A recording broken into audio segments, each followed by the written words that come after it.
Hello అండి. అందరూ బాగున్నారా? చూడండి ఈరోజు మీ ముందుకైతే ఒక చక్కటి టిప్‌తో వచ్చేసాను.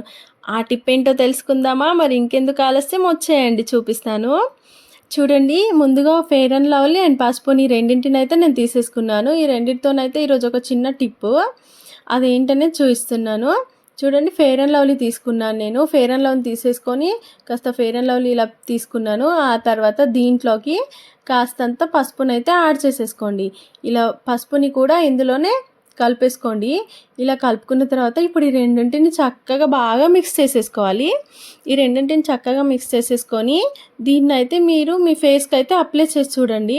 ఈ రెండింటిని ఇలా అప్లై చేశాక చూడండి ఇలా కొంచెం యెల్లో అయితే ఈ క్రీమ్ వచ్చేస్తుంది కదండీ! ఈ క్రీమ్‌ని అయితే ఫేస్‌కి అప్లై చేసుకోండి. ఇలా చక్కగా మొత్తాన్ని అప్లై చేసుకొని చూడండి చక్కటి ఎంత చక్కగా కనిపిస్తారంటే మంచి గ్లో అయితే వస్తుందండి ఫేస్‌లో. ఒక గ్లో వచ్చేస్తుంది. చూడ్డానికి చాలా అందంగా కనిపిస్తారు. ఇంకెందుకు ఆలస్యం మీరు కూడా ఒకసారి ట్రై చేసి చూడండి. Thank you for watching. నా వీడియో నచ్చితే లైక్ చేయడం, షేర్ చేయడం, సబ్స్క్రైబ్ చేసుకోవడం అయితే మర్చిపోకండి. మీరు ఇలాంటి వీడియోస్ ఎన్నో కావాలి అనుకుంటే నా వీడియోని లైక్ చేయండి, సబ్స్క్రైబ్ చేయండి.